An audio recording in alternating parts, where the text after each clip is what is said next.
Hello everyone, welcome back to my channel. मैं हूं lovely. स्वागत है आपका लवली की पाठशाला में। आज के इस वीडियो में हम पढ़ेंगे सीटेट जो अगस्त में आपका कंडक्ट हुआ था 2023 में, उसके प्रीवियस ईयर सीडीपी के 30 क्वेश्चन को इस वीडियो में हम डिस्कस करेंगे।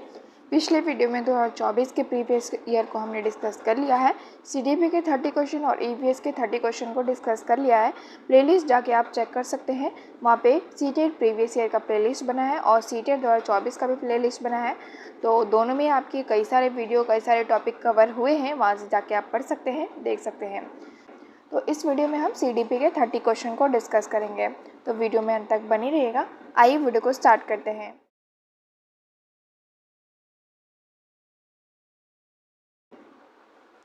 तो हमारा पहला क्वेश्चन है, डिस्ग्राफिया किसे कहते हैं। पहला ऑप्शन है, एक भाषा विकार है जिसकी विशेषता हकलाना और उच्चारण में त्रुटियां करना है। एक गतियुक्त विकार है जिसकी विशेषता स्थूल पेशीय बाधिता है। यह एक तंत्रिकीय विकार है जिसकी विशेषता अक्षरों और आकारों को बनाने में कठिनाइयां हैं। या फिर एक मनोवैज्ञानिक विकार है जिसकी विशेषता ध्यान का अभाव और आवेगशील व्यवहार है। तो इसका सही उत्तर हो जाएगा थर्ड ऑप्शन। डिस्ग्राफिया मतलब होता है जो हम गणित के सवालों को गलत करते हैं, उसे अक्षरों और आकारों को समझने और बनाने में कठिनाइयाँ होती हैं, उसे हम डिस्ग्राफिया कहते हैं। तो थर्ड ऑप्शन आपका यहाँ पे सही हो जाएगा। क्वेश्चन नंबर 2 है, प्रतिभावना बच्चों को शिक्षित करने का उपागम जो उन्हें असामान्य रूप से तीव्र गति में पाठ्यचर्या के माध्यम से आगे बढ़ाता है, क्या कहलाता है। तो विभेदित निर्देशन, संवर्धन, त्वरण, गतिवर्धन या फिर विसर्जन। तो इसका सही उत्तर हो जाएगा त्वरण गतिवर्धन। ठीक है, सेकंड क्वेश्चन का सही उत्तर है त्वरण गतिवर्धन। इसे इंग्लिश में हम एक्सीलरेशन कहते हैं। क्वेश्चन नंबर 3 है, शिक्षक जो समावेशी कक्षाओं की दिशा में काम कर रहे हैं उन्हें चाहिए कि वे पाठ्यचर्या में अनुकूल रहें, विविध दृष्टिकोणों को शामिल करें, अपने स्वयं के अंतर्निहित पूर्वाग्रहों की जांच करें या फिर विविधता को एक बाधा के रूप में देखें। तो ये फोर्थ ऑप्शन जो है वो बिल्कुल गलत है। हम विविधता को कभी भी बाधा के रूप में नहीं देख सकते हैं। तो समावेशी कक्षा की विशेषता है कि पाठ्यचर्या को हम अनुकूल करें और विविध दृष्टिकोणों को शामिल करें। अलग अलग दृष्टिकोण होते हैं, हर छात्र के अलग अलग देखने के तरीके होते हैं, तो उसे शामिल करें और सबको उतना ही महत्व दें जितना कि एक सामान्य और विशिष्ट बालों को दिया जाता है, सबको सामान्य रूप से देखा जाए और अपने स्वयं के अंतर्निहित पूर्वाग्रहों की जांच करें। ठीक है, तो ये फर्स्ट, सेकंड और थर्ड आपका सही हो जाएगा। तो आपका सही उत्तर यहाँ पे सेकंड है। फर्स्ट, सेकंड और थर्ड सही है। फोर्थ जो पॉइंट है यहाँ पे गलत है, इसलिए फोर्थ सही नहीं होगा। क्वेश्चन नंबर 4 है, शैशवावस्था में समाजीकरण की डैश संस्थाएं प्रमुख रूप से महत्वपूर्ण है, जबकि प्रारंभिक बाल्यावस्था समाजीकरण की डैश संस्थाएं भी महत्वपूर्ण हो जाती हैं। तो इसका सही उत्तर जो है वो प्राथमिक और द्वितीयक हो जाएगा।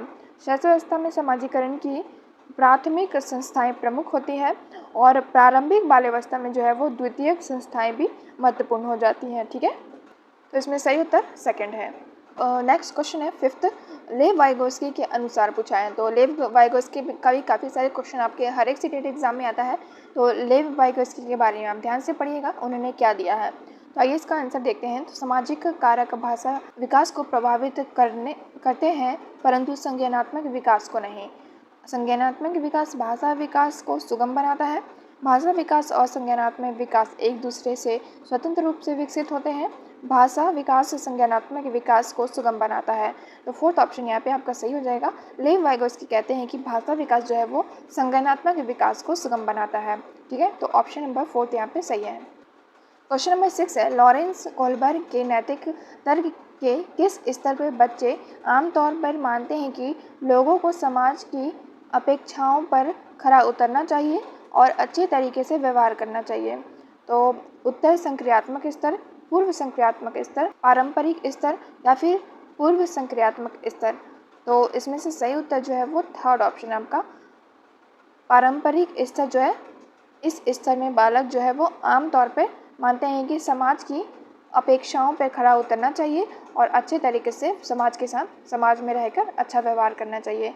तो ये चीज़ें जो है वो पारंपरिक स्तर के अंतर्गत आती है। ठीक है, कोहलबर्ग के 4 स्तर को आप ध्यान से पढ़िएगा और हर एक स्तर में 2 पार्ट है, तो हर एक स्तर को अच्छे से पढ़िएगा।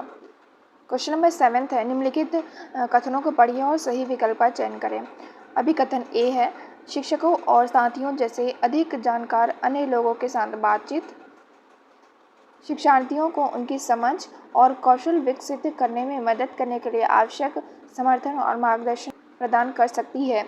सामाजिक संपर्क सीखने और विकास का एक प्रमुख घटक है। तो इसका ऑप्शन देखते हैं, ए और आर दोनों गलत है।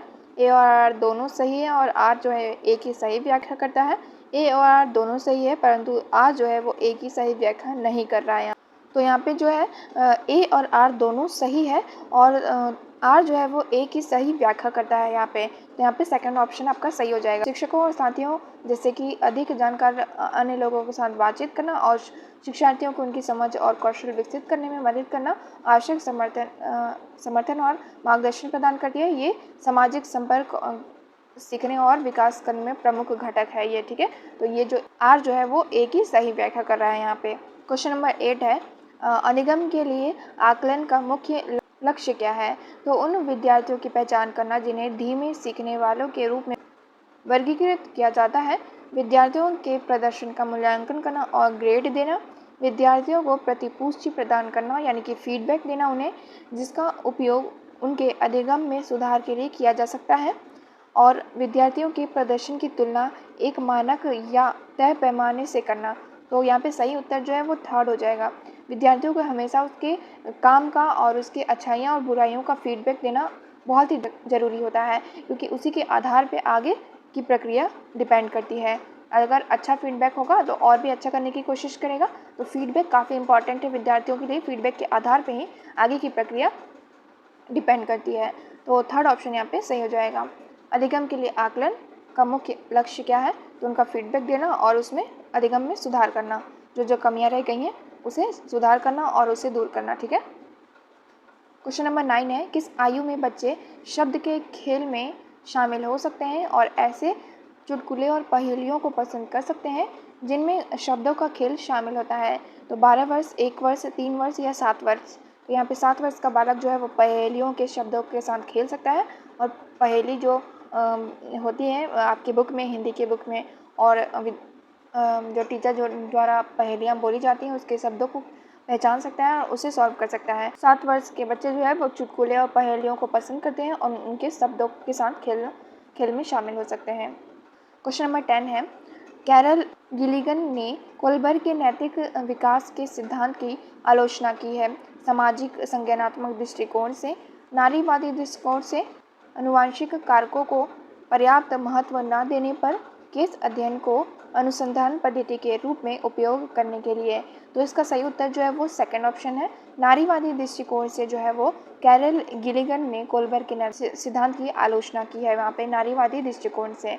तो यहाँ पे जितने भी आंसर मैं आपको बता रही हूँ वो आयोग द्वारा दिया गया है, उसी आंसर को मैं आपको यहाँ पे बता रही हूँ।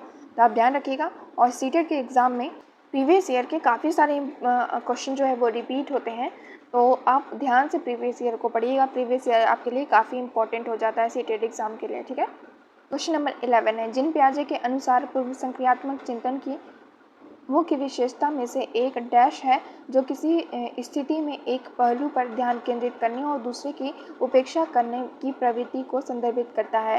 तो कारण परिणाम का विश्लेषण, कारण कार्य संबंध, केंद्रीय विकेंद्रीयन, पारगमन। तो इसका सही उत्तर जो है वो केंद्रीय होता है।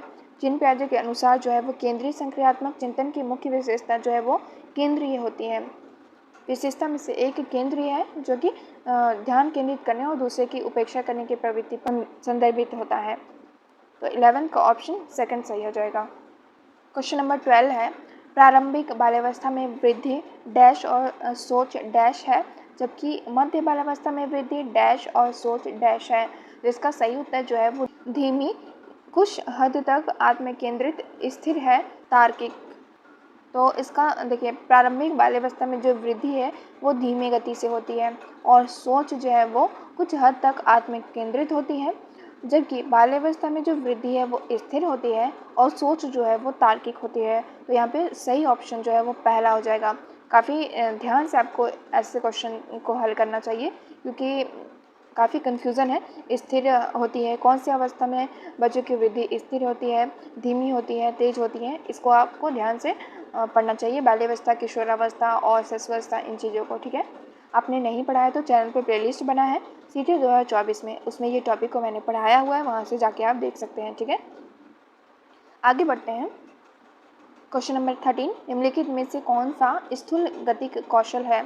तो बुनाई करना, तैरना, एक कागज पे वृत्त को रूपरेखा के अनुसार काटना, एक कागज पे एक बड़े आयत को रूपरेखा के अनुसार काटना। तो इसका सही उत्तर जो है वो तैरना जो है वो स्थूल गतिक कौशल है। तैरने में आपके हाथ पाँव का यूज़ होता है, तो गतिक कौशल ही यहाँ पे पूछा है, तो तैरना सही उत्तर हो जाएगा। गतिक कौशल में जो है आपके शरीर में मांसपेशियों का, हड्डियों का काम करना सभी शामिल होता है। तो तैरने में आपके हाथ, पाँव और शरीर की मांसपेशियाँ सभी यूज़ में होती है, इसीलिए सही उत्तर जो है वो तैरना हो जाएगा यहाँ पे। क्वेश्चन नंबर 14 है, भौतिक वृद्धि और विकास के डैश और डैश सिद्धांतों का पालन करते हैं। तो देखिए, तो यहाँ पे सही उत्तर जो है वो आपका सेकंड है। भौतिक वृद्धि और विकास जो है विकास के शीर्षगामी, अवरोही और समीपस्थ, आंतरिक से बाहरी सिद्धांतों का पालन करती है, ठीक है। तो भौतिक वृद्धि और विकास के चैप्टर को भी आपको ध्यान से पढ़ना है, ऐसे कई सारे क्वेश्चन आपके एग्जाम में आते हैं। तो 14 का ऑप्शन सेकंड सही हो जाएगा। क्वेश्चन नंबर 15 है, हावर्ड गार्डनर के अनुसार एक दर्शन शास्त्री के पास डैश प्रकार की बुद्धि और मूर्तिकार के पास डैश प्रकार की बुद्धि की मात्रा अधिक होती है। तो भाषिक, अंतर्वैयक्तिक, दिक् स्थान या फिर अंतर्व्यक्ति या फिर दिक् स्थान या फिर अंतर्वैयक्तिक या फिर भाषिक। तो जो हावर्ड गार्डनर के अनुसार पूछा है कि दर्शन शास्त्री के पास जो है वो अंतर्वैयक्तिक और प्रकार की बुद्धि होती है और मूर्तिकार के पास जो है वो दिक् स्थान प्रकार की बुद्धि की मात्रा अधिक होती है, ठीक है। इसे इंग्लिश में हम इंट्रापर्सनल, और इसे हम दिक् स्थान को इंग्लिश में स्पेशल कहते हैं, अंतर्व्यक्ति को इंट्रापर्सनल कहते हैं, ठीक है। तो इंग्लिश में आपको अच्छे से याद हो पाएगा, हिंदी में जो वर्ड है वो काफ़ी टफ है, तो इंग्लिश में आप याद करिएगा, ठीक है। क्वेश्चन नंबर 16 है, अनुभवात्मक अधिगम किस पर बल देती है? बच्चों के अधिगम पर, शिक्षक के नियंत्रण पर, सीखने में पुनर्बलन की भूमिका पर, आलोचनात्मक प्रतिबिंबन के महत्व पर, या फिर एक प्रक्रिया के बजाय अधिगम को एक उत्पाद के रूप में देखने पर। तो इसका सही उत्तर जो है आलोचनात्मक प्रतिबिंबन के महत्व पर जो है अनुभवात्मक अधिगम बल देती है। क्वेश्चन नंबर 17 है, बच्चों में समस्या समाधान कौशल को बढ़ाने के लिए निम्नलिखित में से कौन सा प्रभावी तरीका है? तो स्वतंत्र चिंतन को हतोत्साहित करना और घोषणात्मक ज्ञान पर ध्यान केंद्रित करना। तो कभी भी छात्रों के स्वतंत्र चिंतन को हतोत्साहित तो नहीं करना चाहिए, उनके चिंतन को हमेशा प्रोत्साहन देना चाहिए और उनके चिंतन पे डिस्कस करना चाहिए कि बच्चे क्या सोच रहा है, ठीक है। अधिक कठिन समस्या से बचने के लिए उन्हें प्रोत्साहित करना, उन्हें समस्या का तैयार समाधान उपलब्ध कराना या फिर उन्हें बुद्धि मंथन करने और सहज अनुमान लगाने के अवसर देना। तो बच्चों को हमेशा अवसर देने वाला ऑप्शन सही हो जाता है, तो यहाँ पे फोर्थ ऑप्शन सही हो जाएगा। बच्चों को हमेशा हर चीज़ के लिए शामिल होने और अवसर देना चाहिए, समस्या समाधान के लिए उन्हें अवसर देना चाहिए, वो खुद से करें, करके सीखें, तभी वो चीज़ें लंबे समय तक उन्हें याद रहेगा और ध्यान रहेगा, ठीक है। तो इसका सही उत्तर हो जाएगा फोर्थ ऑप्शन। नेक्स्ट क्वेश्चन है, निम्नलिखित कथनों को पढ़िए और सही विकल्प का चयन करिए। ए है, शिक्षकों को सार्थक वातावरण बनाना चाहिए जिसमें सभी बच्चों की सक्रिय भागीदारी और संलग्नता हो, और इसका कारण दिया हुआ है, सभी बच्चे आंतरिक रूप से सीखने के लिए प्रेरित होते हैं और सीखने में सक्षम होते हैं। तो इसका सही उत्तर जो है वो सेकंड ऑप्शन हो जाएगा। ए और आर दोनों सही है, आर जो है एक ही सही व्याख्या कर रहा है यहाँ पे। आप कथन और कारण को ध्यान से पढ़िए और उसका सही उत्तर दीजिए, ठीक है। तो इस क्वेश्चन का उत्तर सेकंड हो जाएगा, ए और आर दोनों सही है और आर जो है वो एक ही सही व्याख्या कर रहा है। निम्नलिखित में से कौन सी प्रक्रिया अधिगम के दौरान योगदान नहीं देती है? संगठन, वर्गीकरण, वैचारिकता या फिर गैर प्रासंगिकरण। तो सही उत्तर आपका फोर्थ ऑप्शन हो जाएगा। आपके कौन सी प्रक्रिया पूछा है इसमें कि अधिगम के दौरान योगदान नहीं देती है, तो गैर प्रासंगिकरण इसका सही उत्तर हो जाएगा। गैर प्रासंगिकरण का मतलब होता है कि किसी बालक को कोई चीज़ें समझाने के लिए उस चीज़ों से बाहर ले जाना और फिर दूसरे तरीके से उसको समझाना, दूसरी चीज़ों में उनको उलझाना। तो ये कभी भी अधिगम के दौरान योगदान नहीं देती है, ठीक है। तो सही उत्तर इसका गैर प्रासंगिकरण हो जाएगा। क्वेश्चन नंबर 20 है, निम्नलिखित में से कौन सा एक ऐसा प्रश्न का उदाहरण है जिसमें विद्यार्थियों को अपनी सोच पर विचार करने की आवश्यकता होती है। वाक्य में संज्ञा और क्रिया के बीच क्या संबंध है?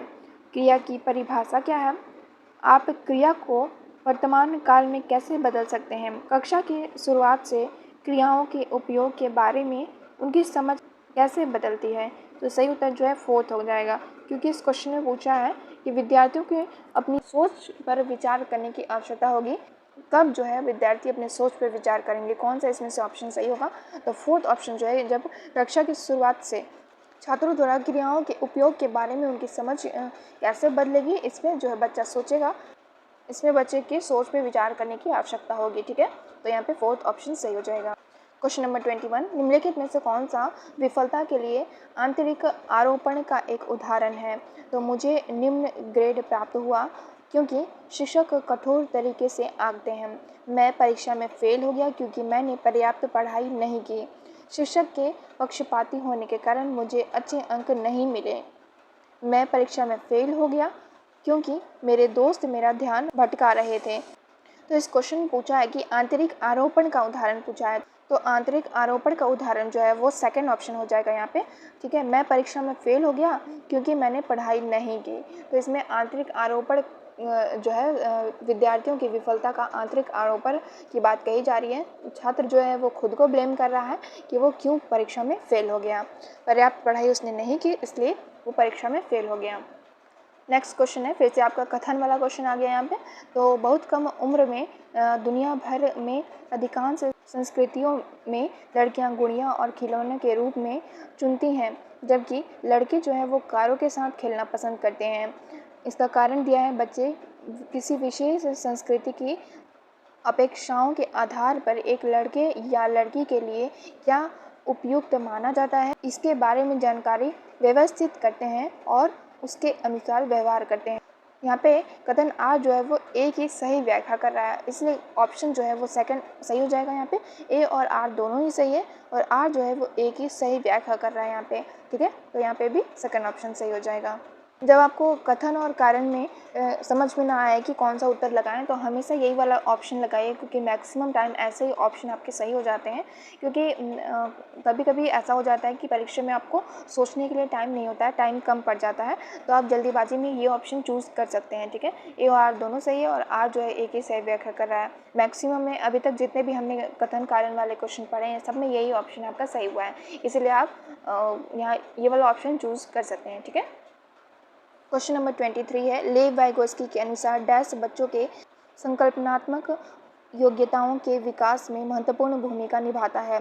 तो मूर्त पुरस्कार, सहकर्मी सहयोग, सामाजिक अलगाव या फिर मानकीकृत पाठ्यक्रम। तो यहाँ पे सही उत्तर जो है वो सेकंड हो जाएगा। सहकर्मी सहयोग जो है बच्चों के संकल्पनात्मक योग्यताओं के विकास के लिए महत्वपूर्ण भूमिका निभाता है, लेव वाइगोस्की के अनुसार। क्वेश्चन नंबर 24 है, लेव वाइगोस्की के सिद्धांत के अनुसार आंतरिक वाक्य क्या कहलाता है? तो बच्चों के लिए एक काल्पनिक मित्र के साथ संप्रेषण करने का एक तरीका है ये, संज्ञानात्मक परिपक्वता का प्रतीक है ये, या फिर विकासात्मक देरी का संकेत है, बच्चों के लिए अपनी सोच को नियंत्रित करने का एक तरीका है। तो फोर्थ ऑप्शन यहाँ पे सही हो जाएगा। आंतरिक वाक्य जब बच्चा अपने खुद से बात करता है तो उसको कहते हैं बच्चों के लिए अपनी सोच को नियंत्रित करने का एक तरीका है आंतरिक वाक्य। ठीक है, लेव वाइगोस्की से 2-3 क्वेश्चन तो इस पेपर में आ चुका, तो यहाँ से आप जान सकते हैं कि लेव वाइगोस्की काफ़ी इंपॉर्टेंट है, इसकी थ्योरी आप पढ़ के जाइएगा।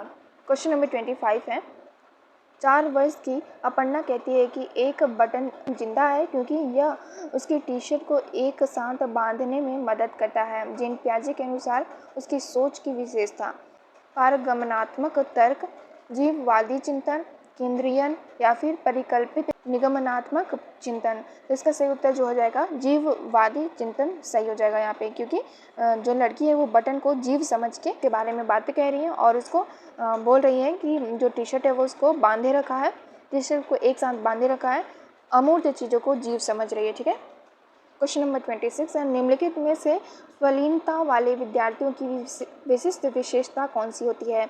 तो इसका सही उत्तर जो हो जाएगा यहाँ पे बार बार दोहराव और आवर्ती व्यवहार जो है विशिष्ट विशेषता होती है। कौन सी विद्यार्थियों की? तो स्वलीनता वाले विद्यार्थियों की विशेषता होती है कि वो बार बार किसी भी चीज़ को दोहराता है और उसको रिपीट करता है। ठीक है, तो देखिए यहाँ पे फिर से आपका कथन और कारण वाला क्वेश्चन आ चुका है। और शिक्षार्थियों के बीच समालोचनात्मक चिंतन को सुगम बनाने के लिए शिक्षकों को उन्हें विविध परिस्थितियों और विभिन्न दृष्टिकोण से अवगत कराना चाहिए। जब विद्यार्थी विविध मतभेदों के बीच बातचीत में संलग्न होते हैं तो वे समालोचनात्मक और रचनात्मक रूप से सोचने की अपनी क्षमताओं को सीखते और समृद्ध करते हैं। तो इसका सही उत्तर जो हो जाएगा ए और आर दोनों सही है। आर जो है वो ए की सही व्याख्या कर रहा है। यहाँ पे भी ऑप्शन आपका सेकंड सही हो जाएगा। ठीक है, जैसा कि मैंने आपको बताया, आपको कुछ ना समझ में आए तो यही ऑप्शन आप सही लगाइएगा। क्वेश्चन नंबर 28 है, निम्नलिखित में से अधिगम का प्राथमिक लक्ष्य कौन सा होना चाहिए? तो तथ्यों को रटना, यंत्रवत याद करने के पूर्वाभ्यास में उत्कृष्ट बनना, समकक्षियों के साथ प्रतिस्पर्धा यानी कि कंपटीशन करना अपने साथियों के साथ, समालोचनात्मक चिंतन का विकास करना। तो यहाँ पे फोर्थ ऑप्शन ही आपका सही हो जाएगा। ठीक है, यहाँ पे पूछा है प्राथमिक लक्ष्य कौन सा है अधिगम का, तो समालोचनात्मक चिंतन का विकास करना ही आपका प्राथमिक लक्ष्य है।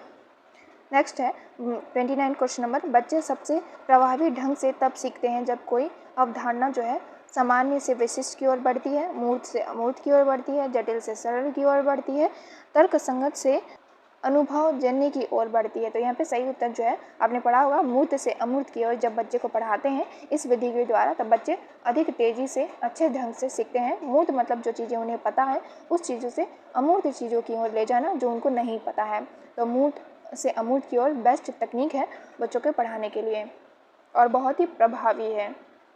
इसमें बच्चों के जो चीज़ें वो जानते हैं उससे एग्जाम्पल देते हुए और जो चीज़ें नहीं जानते हैं उसकी तरफ ले जाया जाता है। ठीक है, तो इससे बच्चा जो है अच्छी तरीके से संबंध स्थापित कर पाता है।